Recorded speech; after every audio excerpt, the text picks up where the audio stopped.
Hey guys, welcome back. Happy Friday. Welcome to Ancestral Healing's YouTube channel. Today is April 1st and it is our 3-year animal-based carnivore anniversary. Yay! We made it. Where did the time go? So I'm just gonna film this video for you guys today and let it flow naturally. And I wanna tell you guys what I've learned in the past 3 years, the key takeaways, how it's going, and how it's impacted my life for the better, how it's changed my life and Daniel's life as well. Daniel's around here, he's in and out, so he may pop in, maybe not, we'll see. But I also wanted to talk to you guys about my goals for the next year looking forward, because I feel like I've learned so much within the last 3 years, but there's so much more to learn when it comes to diet, to nutrition and wellness. I have a lot of goals for the new year. So let me get started. If you've been following us for a while, you'll know that I was very strict carnivore, so was Daniel, for 2 years. So for 2 years, we ate just meat, whether it's beef, pork, chicken, lamb, and seafood, eggs, and cheese. So anything that would come from an animal, we would eat. Anything that would not come from an animal, we stayed away from. We were pretty freaking strict carnivore. And then within the last year, we started to reintroduce a couple of things. It kind of went well. At first, not so much, because reintroduction is not an easy peasy process. So within the last year or so, we've reintroduced some fruits. At the beginning, it didn't go so well because we reintroduced way too many fruits all at once, and that's no bueno. Oh, 1 second, my tea is ready. Go. Okay, I just made some tea. Okay, so when you reintroduce fruits or other foods into your diet after going animal-based, you have to do it slowly and gradually. But we didn't do that. We reintroduced way too many fruits, way too soon, all at the same time. We weren't feeling so good, but it was a huge learning lesson. And now, after 3 years on carnivore, I can say with confidence that I know exactly the fruits and the foods that make me feel good. And it's not that many foods that are non-carnivore. I think I can count on one hand the amount of non-carnivore foods, non-animal-based foods that I can eat that make me feel good, or at least don't give me any negative side effects. There's probably a few of you on here watching who haven't seen my videos before, where I talk about exactly what it is that I eat now. So I'm just gonna briefly mention it before we move forward. I eat animal foods, so animal protein and fat, sometimes a little bit of dairy. I cook with animal fats only. Sometimes I have a little bit of olive oil, and also I have papaya, a little bit of plantain, avocado, sometimes some mushrooms, and squash, and I think that's it. I always kind of forget. Oh, sometimes dates and figs. So a few things here and there, but my point here is that I never feel as good as I feel when I eat a 100% animal-based diet. I feel like my gut has healed. I think it healed maybe around the 2-year mark of eating completely animal-based, 100% carnivore, and then I was able to reintroduce things. But my main thing that I start to realize is there's no better nutrition, and I feel my absolute best when I'm 100% carnivore. Those little extra treats, I can have them, but no matter what, I always go back to the meat. I eat the other non-animal based foods for flavor. I love papaya. Look at this guy. I'm gonna show you guys 1 second. This is an organic papaya. I, at the beginning, used to eat non-organic papaya, and I was eating way too much of it, and I wasn't feeling good. It bloats me. I feel like I'm like pregnant when I have too much papaya. But now what I do is I order organic papaya maybe once a month, And when it arrives, it's green. So I gotta wait for it to ripen. And then what I do is I'll chop it up, put it in the fridge, and really work on that self-control. It's heavy. Really work on that self-control and pick at it for a few days with Daniel. But, you know, it's hard because it's sweet, it's sugar. It really, really requires a lot of self-control not to eat that whole thing in 2 days. So I had to learn the hard way of over-consuming all of these new foods I've introduced and not feeling so good. But what I've learned now is that if they just make up 10% or 20% of my plate, accompanied by the other 80 to 90% of animal protein and fat, that is when I feel my absolute best. But I'll also have most of my meals throughout the month as just 100% animal-based. So no extra veggies or fruits. So obviously my diet now looks a lot different than what it looked like when I first started in April of 2019, but I still consider myself animal-based because that is what I am. I follow an animal-based diet primarily, and then I will once in a while have seasonal fruits and veggies if I can get them organic. So that's my thing. That's what I eat. I don't care so much about labels. It's more about how I feel. And as long as none of my symptoms come back, which I had before starting a carnivore diet, I'm happy. And when my symptoms do come back, I know that something is wrong and I will go back to eating 100% animal-based. So I wanted to share with you guys what I have healed, what's happened during these last 3 years. So what I have healed is I was essentially balding prior to 2019. From 2016 to 2019, I started losing a lot of my hair here in the crown. And I wanted to buy a wig. I was losing my hair, finding hair everywhere. And then after discovering the carnivore diet, within 1 month of feeding my body animal protein and animal fat, something it had been so deprived of, I started growing little baby hairs everywhere. And now my hair is just the most voluminous, puffy, curly, crazy hair it's ever been. So I'm really, really happy about that.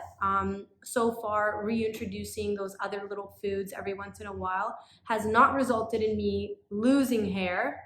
Fingers crossed. So I'm really happy. I'm always watching that. I'm like, oh shoot, did this papaya make me lose my hair? But it didn't. So we're good for now. I also deal with really, really terrible physical body pains, and that went away. If I have too much sugar now from fruit, it comes back like this, which is frightening.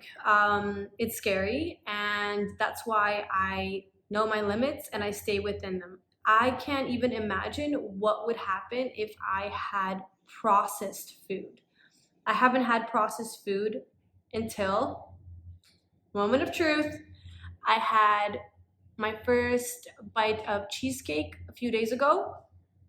It was someone's birthday and they're like, come on, just have some. I said, okay, you know what? I'm strong. I got this. I've been working on my foundation. I can handle it. I had 2 to 3 teaspoons of cheesecake.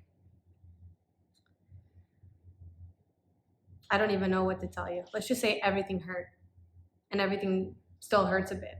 So, you know, I'm not gonna panic. I'm not gonna worry. What I'm gonna do is I'm gonna up the animal fats. I'm gonna go back to meat-only meals for a few days and I'll be fine. I know it. I've been through this before, but it's wild, you guys. Like, you know, I understand.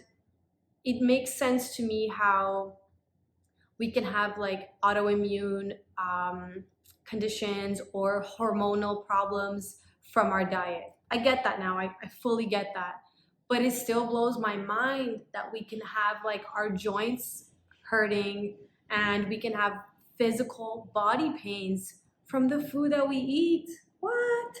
Like, it's crazy to me. And I see a direct correlation within myself. Like, I'm my best experiment. So Take it from me. If you have physical body pains, whether it's in your lower back, whether it's in your ankles, whether it's in your elbows, your knees, your shoulder, your neck, every freaking body part that you can think of, what are you eating? Cut the sugar, cut the processed food, cut the seed oils, and watch your health drastically improved. I put my money on it. Also used to be super tired and groggy all the time, and I had a lot of brain fog, and now that is just not the case. I'm always ready to go, high energy, and still no coffee. Once in a while, maybe have a little coffee. I had one this week, but only one, and I'm fine. So that's huge for me. If you guys seen my last video a couple weeks ago, I talked about quitting coffee. So in my eyes, I've still quit coffee, but I had one the other day, but it's fine because I don't have it in every day anymore, and I feel like I'm in control. So yeah, I have like consistent, natural energy always. I wake up sometimes without an alarm. I've been getting a lot better at that, and I go to sleep. I get tired when the sun sets. I'm becoming more in sync with the sun, which is something that I really, really want to prioritize for the next year ahead. Okay, guys, Daniel has decided to join us. I want you guys to hear just a little bit about the autoimmune conditions that he's reversed, because I didn't even think I had issues when I started the carnivore diet.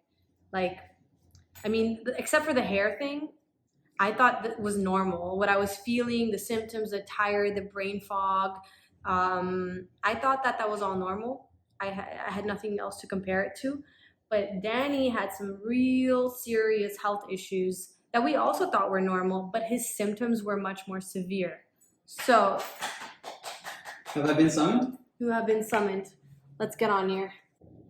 So it was, I believe, the allergies that I've also mentioned in previous videos. Basically, I was the guy that was always sneezing, and everywhere I would go, I'd be sneezing. No, the water would be coming down my nose. It was very embarrassing. I'd go to work, and everybody thought I was sick and wouldn't want to say hi to me and be all scared. So allergies was huge for me. I think I was primarily allergic to what I was eating, which I would say around that time, my diet was heavily processed foods, refined carbohydrates, and vegetables.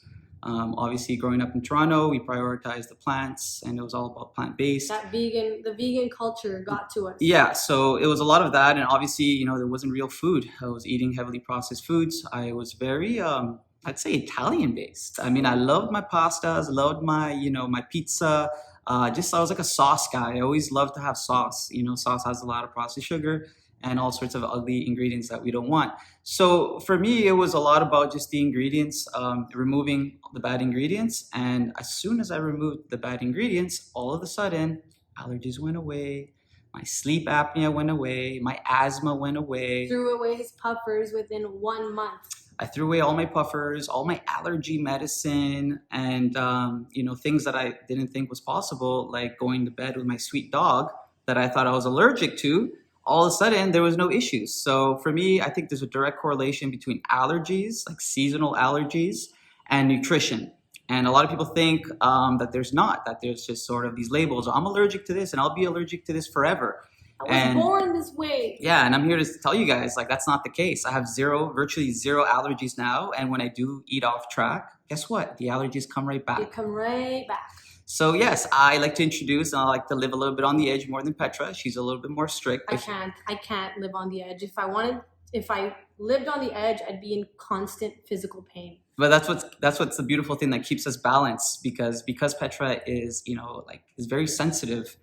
It forces us really to stay within the diet, know your limit, and I can kind of explore a little bit more, and I can introduce other things. And I can tolerate just fine. And my theory, again, is just a theory, but I think I've actually truly healed my gut. Yeah. And once you've healed your gut, it's a great and easy way to just start trying new things that you go, I'll give you guys an example. Like, we got some potatoes from the farmer's market, organic potatoes. And to me, it's like, let's see what happens. So we would just, cut them, peel them, put them in the air fryer, fry them, put a little beef tallow in it to keep them nice and crispy. And I do just fine with them. And it's a great way to complement my meat. The other day we had some like teriyaki style with no teriyaki sauce. It's just beef, We guys. just call it teriyaki because it's thinly sliced beef. Yeah, thinly sliced beef, and I threw in some potatoes and I had some butter from the juice of the beef mixed all together, and it was fantastic, and that works for me. So I do think a lot of people have that opportunity to start reversing some serious issues until we just go baseline. Yeah. Try the meat. Well, first of all, let's eliminate processed food. Let's eat real food, and let's try to leave a very small allotment for what I call the BS. And you know what that is. Those are poor ingredients, poor foods. So if you kind of even it out and get the animal fats, animal proteins as the highest priority, bone broth, collagen, get your bone marrow in, get those high quality foods in, and keep the BS at a small percentage. Just with that information, I think everybody would do just fine. Yeah, so it's interesting that you say the BS because your BS is like actual BS, like pizza, pasta. So he'll have that allotment.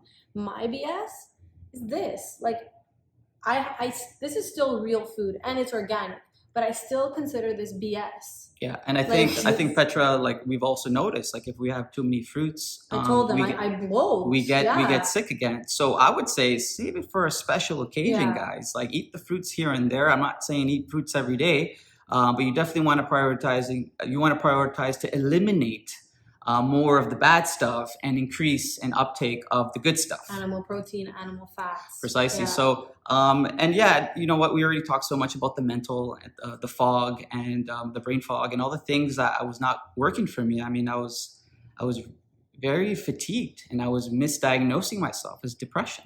There was days where I would go up to Petra and be like, "Pets, I don't get it. Like, am I depressed?" I couldn't understand it.